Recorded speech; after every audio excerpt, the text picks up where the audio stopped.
사람은 이제 변합니다. 그리고 또 변할 수밖에 없습니다. 처음부터 어린아이 상태로 있는 사람들은 없겠죠. 신체적으로도 변하고요. 영적으로도 성장하고 지적으로도 발전합니다. 그런 면에서 우리가 변화를 이야기할 수 있습니다. 자기 이해관계에 따라 가지고 이렇게 변하기도 하고 저렇게 변하기도 하고, 그거는 나쁜 변화입니다. 원래 이 변화라고 하는 말은 성장하고 관계가 돼 있고 자람하고 관계가 돼 있고, 영적인 생활이나 물질적인 삶이나 세상 속에서 살아가는 모든 것들이 다 변화할 수밖에 없습니다. 근데 변화에는 두 가지가 있는데, 하나는 이 시대에 편승해서 변하는 겁니다. 그러니까 이제 이것을 교회가 흉내내면 세속화가 됩니다. 세속화라고 하는 것이 참 위험한 말이죠. 교회의 하나님의 약속과 거룩한 것은 내버리고 이 세상의 문화와 속된 문화들, 세상 사람들이 좋아하는, 세상에게 눈을 맞추는, 그러다가 보면 세속화가 됩니다. 처음에는 세속화를 시키면 교회는 많이 부흥합니다. 우리 미국에서도 LA의 애나하임에 있는 어느 목사님은 시커 월십, 이 교회 성경이 너무 어려우니까 성경 가르치지 말고 그 사람들의 눈높이에 세상 사람들에게 맞춰서 이제 모든 것들을 다 고치자. 드럼도 들어오고 마임도 하고 연극도 하고, 아무튼 예배 시간이 영화극장 같습니다. 그래서 우리는 극장과 같은 교회입니다. 그러니까 공짜로 여러분 극장에 가니까 사람들이 많이 모이지 않겠습니까? 근데 그게 이제 잠깐인데 시간이 지나면서 교회는 세속화가 되기 시작하고 교회에 문제가 터져 나오기 시작하고, 그렇게 썩 바람직한 변화는 아닙니다. 우리 시대의 이 교회의 세속화가 다시 말하면 굉장히 위험스러운 이야기인데, 때로는 우리의 세상과의 문화하고 대화를 하면서 발전해야 되겠지만 자칫 잘못하면 가장 본질적인 것, 교회가 지키고 살아야 되는 하나님의 약속, 거룩함, 그리고 은혜, 이런 것들이 세속화가 돼버리면 참 큰일 납니다. 우리 구약에서도 보면은 이 대표적인 세속화가 바알이나 아세라 같은 번영신들입니다. 여러분, 바알과 아세라는 굉장히 매력적인 신들입니다. 그 당시에 이름부터가 매력적이거든요. 바알을 섬기면 풍년이 든다. 누가 바알을 안 섬기겠습니까? 농작의 신인데, 농업의 신인데, 바람과 물과 모든 땅을 주관하는 신인데, 바알 옆에 잘하면은 큰 풍년이 드는데, 그건 누가 바알을 안 섬기려고 그러겠어요? 아세라는 번영입니다. 이름이. 아세라 믿으면 돈 많이 벌고 번영한다. 그러니까 너도 나도 다 아세라하고 바알도 믿고 여호와 하나님도 믿고 다 그러지 않겠습니까? 그러다가 결국은 그 세속화가 나중에는 우상 혼합이 돼버리고, 이스라엘 백성이 처음에는 반짝하는 것 같았는데 결국은 망하는 길로 가는 겁니다. 우리가 지혜를 가지고 봐야 돼요. 이런 변화는 그렇게 바람직하지 않습니다. 그런데 두 번째 변화는 본질로 가는 겁니다. 본질로. 항상 이렇게 본질이 뭐였나? 처음의 출발이 뭐였나? 그 본질의 빛에 비추어서 나의 모습을 변화해 나가는 겁니다. 사실 우리는, 성경은 죄를 이야기하지 않습니다. 처음부터. 성경은 절대로 처음부터 원죄를 이야기하지 않습니다. 성경은 첫 장부터 너희들은 죄인이다라고 말 안 합니다. 성경 첫 장에는 너희들은 하나님의 형상으로 만들어졌다. 축복입니다. 이걸 가리켜서 original blessing이라고 말합니다. 원죄 이전에 뭐가 있었다고요? 원복이 있었어요. 이 원복은 하나님의 형상으로 우리는 만들어진 사람들입니다. 죄인으로 된 사람들이 아니에요. 죄로 인해서 우리는 원래적인 축복을 상실해버립니다. 그래서 그 다음에 나오는 게 죄입니다. 그러니까 여러분, 성경에는 죄를 이야기하는 이유는 죄를 심판하고 죄를 나쁘게 이야기하려고 하는 것이 아니라 죄의 현실을 이야기함으로써 너의 본래적인 모습은 죄된 존재가 아니라 원래부터 하나님 앞에 복된 존재였다. 이거를 가르쳐주는 겁니다. 그게 하나님의 형상이죠. 여러분 한번 생각해 보십시오. 내 안에 하나님의 형상이 있나? 이거 대단한 이야기죠. 내가 흙으로 왔지만 하나님의 형상으로 지음을 입었다. 근데 죄가 들어와서 이거를 다 가려버리는 겁니다. 그래서 성경에서 말하는 변화라고 하는 것은 그리스도를 통해서 하나님의 형상으로 변해가는 걸 말합니다. 하나님의 형상이라고 하는 건 다른 말로 말하면 우리가 하나님의 형상을 갖지 않으면 하나님과 소통이 안 됩니다. 하나님과 우리 사이에도 경계가 있습니다. 넘어설 수 없는 경계가 있는데 그러니까 소통이 안 되죠. 근데 이게 소통이 되려면 하나님의 형상으로 새로 입어야 돼요. 원래적인 축복으로 회복이 돼야 됩니다. 그래서 성경은 하나님의 형상은 예수 그리스도다 이렇게 말합니다.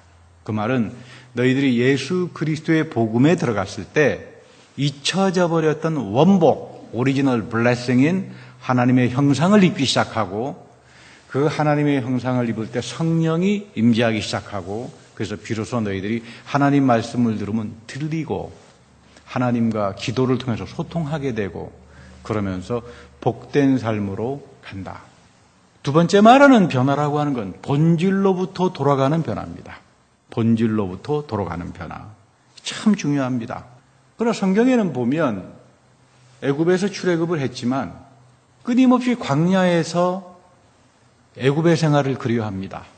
어느 정도 그리워하면 그 사막에서 광야 생활에서 야 우리가 이 나일강에서 먹었던 회가 있지 않나.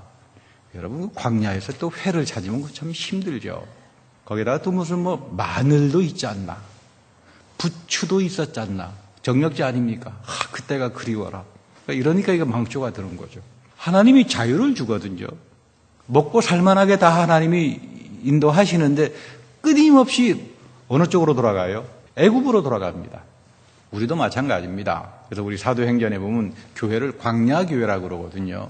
첫 번째 교회의 모습이 광야 생활입니다. 광야교회라고 그러죠. 스데반의 설교를 들어보면 사도행전 7장에 나오는데 우리 교회도 마찬가지입니다. 여러분들 애굽이라고 하는 세상에서 여기 들어와서 이제 하나씩 하나님의 형상을 회복하는데 여전히 그립거든요. 나일강에서 먹었던 회도 그립고 부추도 그립고 근데 이제 입맛 이제 바꿔야 된다 이 말이에요. 하나님이 주시는 신령한 것으로 하나님께서 채워주시는 만나로 이제 잘못된 습관들은 끊어내고 그건 누가 끊어내면서 누가 완벽하겠습니까? 넘어지기도 하겠지만 하나님께서 우리의 중심을 보죠. 그래도 저 성도는 그 중심에서 넘어지지만 끝까지 하나님 말씀 붙들고 하는구나. 하나님께서 귀하게 여겨주십니다. 하나씩 변합니다. 그래서 바울은 이야기하기를 하나님의 자녀는 누군가? 그리스도의 영이 있는 사람들입니다. 우리가 성도라고 부를 때는 내 안에 그리스도의 영이 있어요. 여러분들에게 그리스도의 영이 있습니다. 여러분들이 세례를 받을 때 그리스도의 성령이 여러분들 영혼에 내주합니다. 여러분들이 성만찬을 받을 때 부활의 그리스도의 생명이 여러분들 속에 내주합니다. 여러분들이 말씀을 들을 때 성령이 여러분들의 마음을 열어주시고 영을 열어주셔서 이 말씀 속에서 하나님이 나에게 하시는 그것을 깨닫게 하고 내 마음을 옥토바처럼 열어갑니다. 그래서 말하기를 그 이유는 너희들을 새 언약의 일꾼으로 삼기 위해서다. 그러니까 하나님이 복음의 목적은 여러분들에게 은혜를 주시고 축복을 하는 모든 목적은 새 언약의 복음의 일꾼으로 삼기를 원하는 겁니다. 여기서 쓰이는 일꾼이라고 하는 게 디아코니아라고 하는 말인데 디아코니아, 섬기고 봉사하고 새 언약의 복음을 가지고 이 봉사는 합력하는 사람을 말합니다. 일꾼이라고 하는 원래 말뜻에는 합력하는 사람들이에요. 디아코니아, 같이 노를 젓는다. 여러분 배를 혼자서 노짓지 못하잖아요. 노를 지으려면 합력해서 노를 지어야 되잖아요. 목사는 목사대로의 임무가 있고 권사님들은 권사님대로의 임무가 있고 재정위원들은 재정위원대로의 다 그 기능들이 있잖아요. 합력해서 이 배를 지어가는 사람들. 이런 사람들을 가리켜서 우리는 새 언약의 일꾼이다 또는 디아코니아다. 그래서 여러분 사도 바울은 가만히 이 목회의 그 성역을 보면요. 절대 혼자서 안 했습니다. 항상 같이 합력합니다. 항상. 내 혼자 잘났다 그렇게 좀 큰 소리도 좀 칠만 하신데 안 합니다. 항상 같이 일한다. 그러니까 여러분 좋은 교회는 여러분 모두가 다 일꾼으로 살아가는 겁니다. 디아코니아. 그렇다고 해서 여러분 일꾼이라 그래서 그게 거창한 걸 이야기하지 않습니다. 여러분들이 교회 오면 하나님께서 주신 탤런트가 있잖아요. 내가 할 때 마음에 기쁨이 생기는 부분들이 있잖아요. 부엌에 들어가서 일할 때 난 참 마음에 기쁨이 있다. 그러면 여러분 부엌 가서 일하면 됩니다. 난 성경 공부할 때 참 마음이 기쁘다. 그럼 여러분 성경 공부해서 열심히 참석하면 그게 다 디아코니아죠. 그렇잖아요. 다 합력하여서 노를 저으면서 새 언약에, 그러니까 복음이라고 하는 것은 단독 플레이가 아니라 모두를 다 디아코니아로 만들어서 누룩처럼 번져나가게 합니다. 이걸 통해서 우리 속에 담겨져 있는 하나님의 형상을 회복시킵니다. 하나님과 소통하게 합니다. 언제 하나님과 소통하게 됩니까? 여러분들이 하나님 말씀을 가지고 실행에 옮겨볼 때, 너희는 먼저 그의 나라와 그의 의를 구해볼 때, 하나님께서 내가 이런 삶을 사니까 모든 것들을 다 더해 주시는구나. 우리 복음성가에도 그 좋은 노래가 있잖아요. 왜 하나님은 나에게 모든 것들을 다 더해 주지 않을까? 먼저 하나님 나라와 그 의는 디아코니아처럼 하나도 구하지 않으면서 나는 왜 이렇게 복이 안 내려오는 걸까? 이거 좀 이상하지 않아요? 복은 움직이는 속으로 갑니다. 먼저 그 나라와 그 의를 위해서 실행에 옮길 때 하나님께서 더해지는 걸 체험합니다. 이겁니다. 여기서 우리는 비로소 하나님이 어떤 분이고 하나님이 약속에 신실하신 분이라고 하는 걸 소통하게 됩니다. 이것이 새 언약의 일꾼인데, 이런 사람에게 놀라운 일이 발생해요. 참 놀라운 신비가 발생하는데, 그게 고린도후서 3장 18절에 나오는 이제 말씀입니다.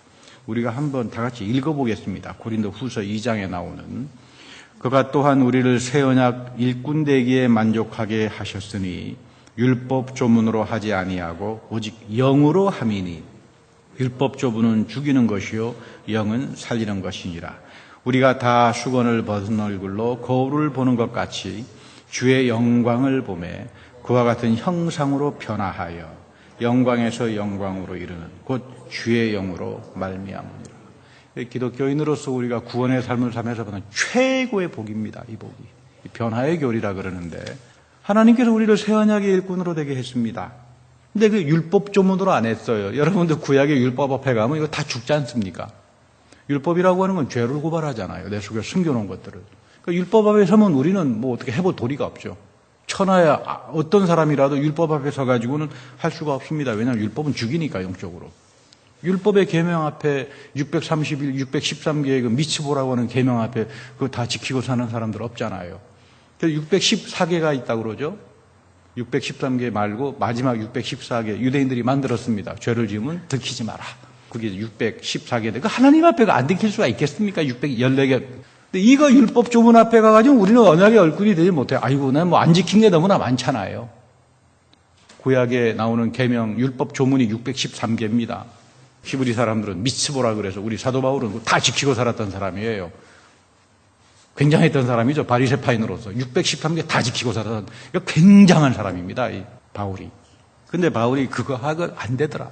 그거 하다가 계속 위선자들만 나오더라. 거품만 잡고 말이죠. 근데 새 언약의 일꾼으로 하는 건 영으로 합니다. 오직 영으로. 하나님께서 여러분들을 새 언약의 일꾼으로 잡을 때는 성령으로 하신다 이 말이에요. 그러니까 항상 성령을 간구해야 돼요. 끊임없이 성령을 간구하는 겁니다.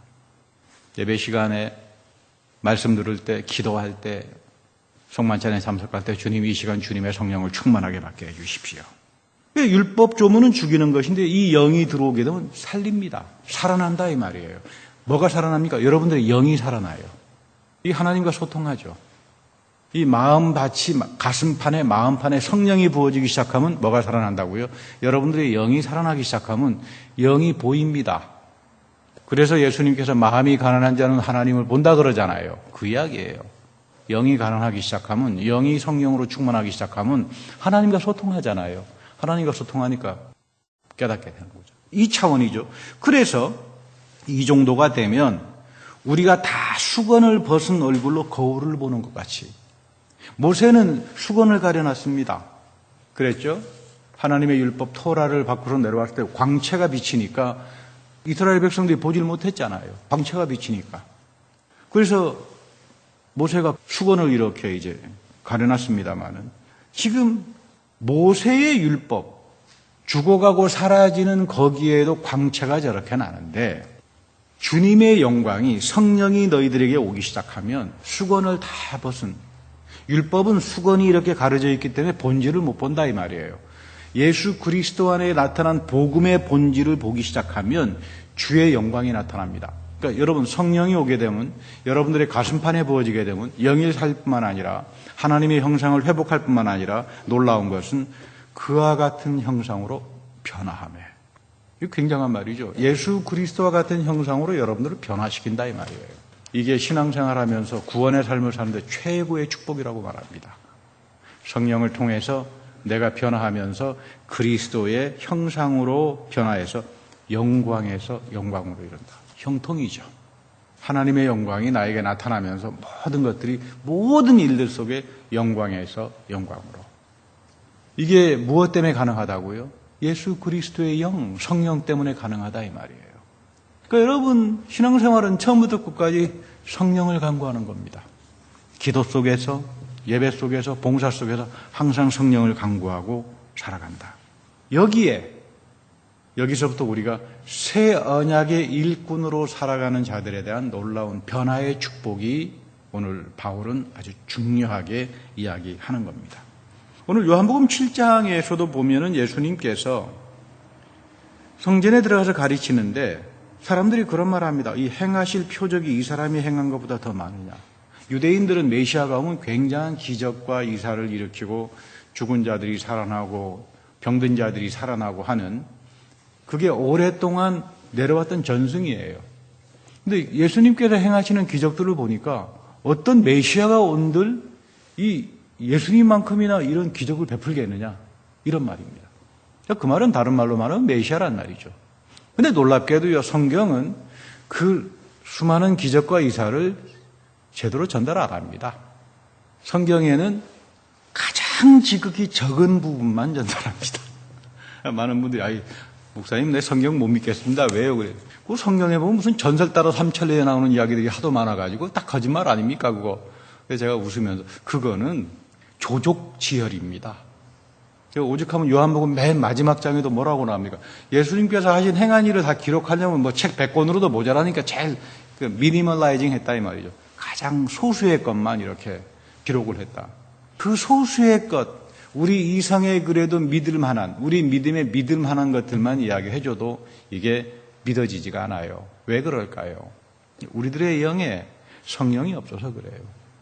이 성령을 간구하고 우리들의 마음밭이 가슴판이 성령으로 채워지고 넘쳐날 때. 그래서 오늘 예수님께서 그런 말하죠. 명절 끝날에 예수께서 외쳐 이르시되 목마르거든 내게로 와라. 그리고 나를 믿는 자는 그 배에서 생수의 강이 넘쳐날 거다. 그러니까 예수님은 여러분들을 채워주시는 분이에요. 누가 목말라 합니까? 저는 목말라 할 것도 없습니다. 돈도 많고 통장에 담아놓은 돈도 있고 우리 자식들 다 잘 사니까 제가 목마르겠습니까? 이런 분들에게는 예수님은 필요하지 않습니다. 근데 예수님을 목말라 하는 자들은 나는 주님의 은혜 없이는 살 수 없다. 이런 사람들입니다. 예수님이 마시라고 그러거든요. 예수님이 마시라고 하는 건 뭡니까? 엄청난 성령의 생수를 가지고 있다 이 말이에요. 나의 넘치는 충만한 영으로 너희들을 채워주겠다. 간구하라. 목마르거든 와서 간구하라. 여러분들 목이 마릅니까? 목이 마르니까 이 안식에 생수의 강을 마시게 해서 오는 겁니다. 여러분이나 나나 다 목마르니까 이렇게 하나님께 예배하고 그러는 거 아니겠어요? 배에서 생수의 강이 흘러나옵니다. 그냥 배가 아니고요. 우리 배에서, 우리 깊은 배 속에서 생수의 강이 흘러나온다. 여러분들이 성령을 받기 시작하면, 성령이 충만하기 시작하면 어떻게 된다고요? 그 성령이 여러분들 바깥으로 나오기 시작해요. 여러분들 속에 있는 성령이 바깥으로 나옵니다.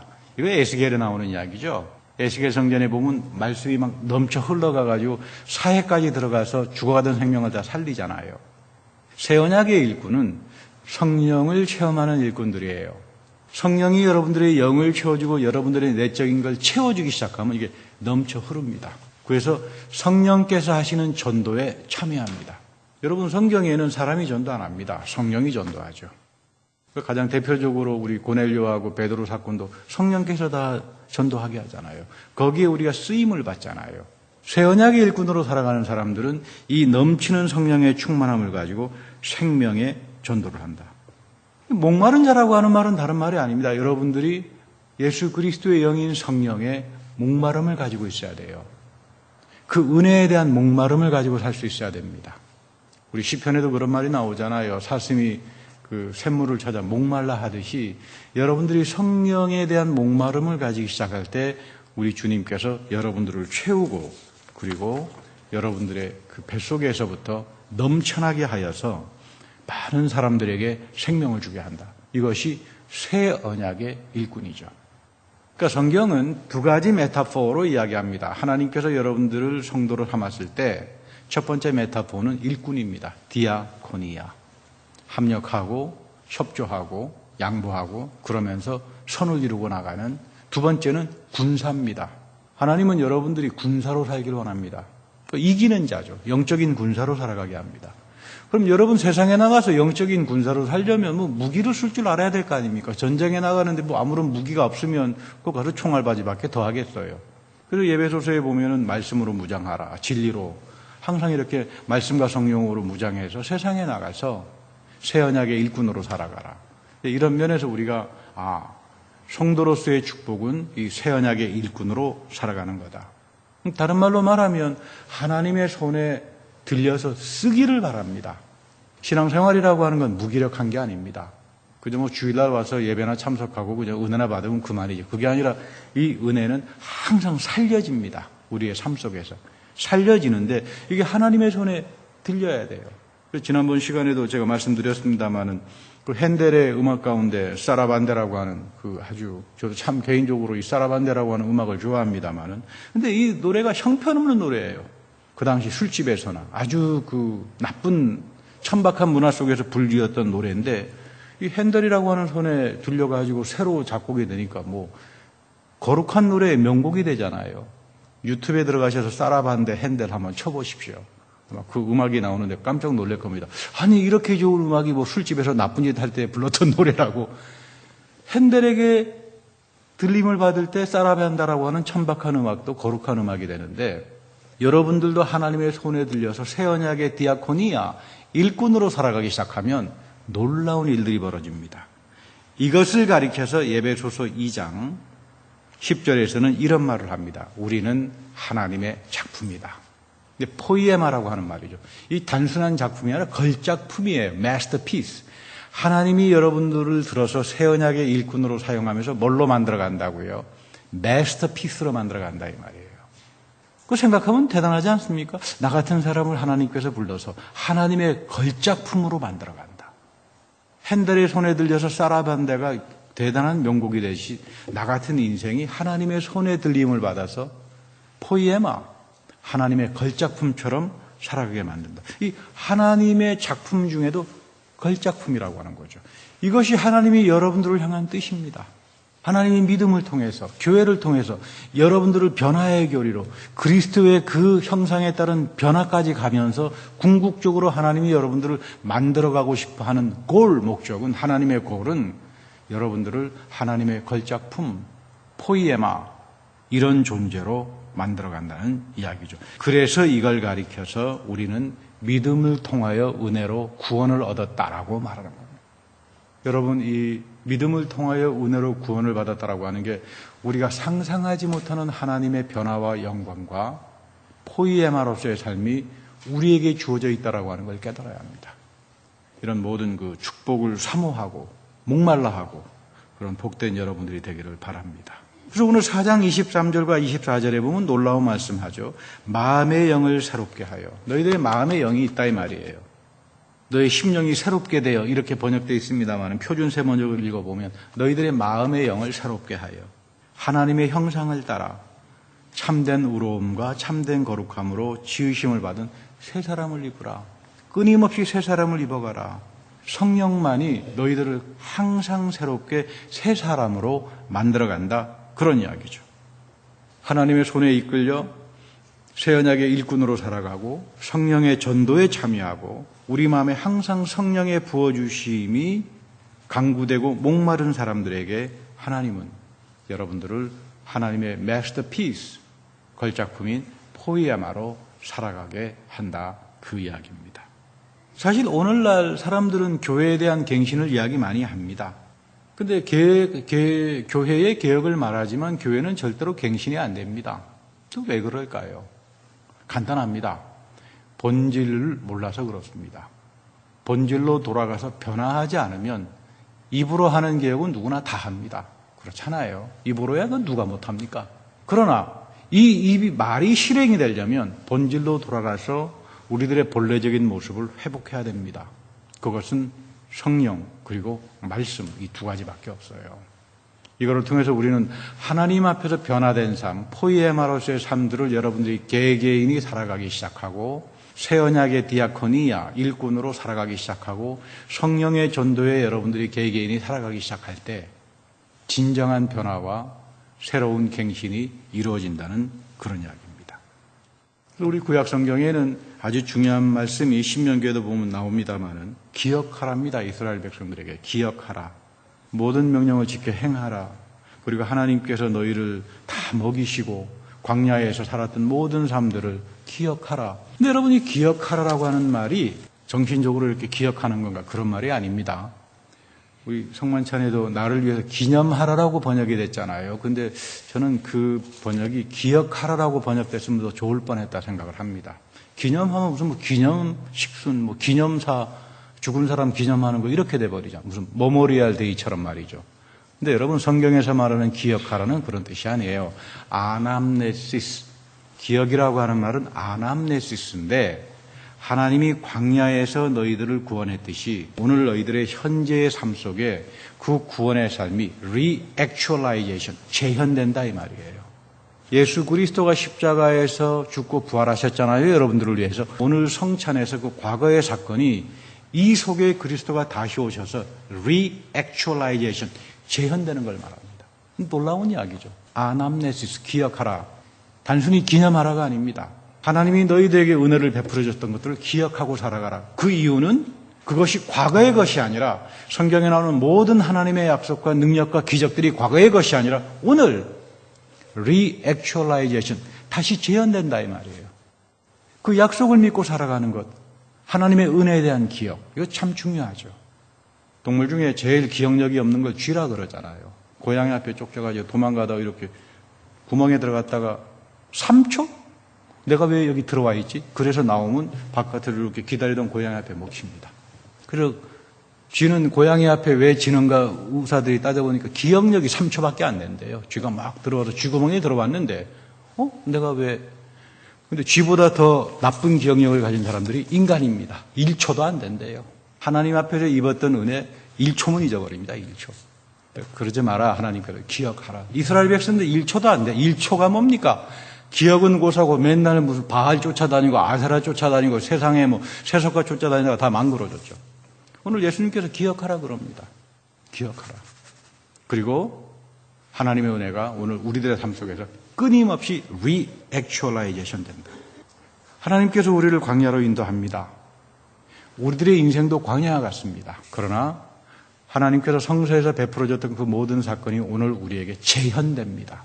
하나님 말씀을 기억하고 하나님은 반드시 약속에 신실하신 분이고 오늘 여러분들의 삶 속에 어려움도 있고 문제도 있고 참으로 두려워하는 부분도 있을런지는 모르지만 주께 맡기고 주의 은혜를 기억하고 살아가는 사람들, 새 언약의 일꾼으로 살아가는 사람들, 성령을 끊임없이 강구하고 성령의 전도에 참여하는 사람들, 이런 사람들을 통해서 하나님은 여러분들의 문제를 해결하고 그 기억 속에서 모든 것들을 이어지게 하고 새롭게 합니다. 이것이 새 언약의 일꾼으로 살아가는 축복이요, 우리를 포이에마로 하나님의 걸작품으로 만들어가는 신앙의 복입니다. 여러분들이 다 이런 축복에 거하는 귀한 분들이 되기를 축복합니다. 다 같이 기도하겠습니다. 하나님, 우리가 하나님 말씀을 기억하고 그 은혜를 기억하며 살아가게 하옵소서.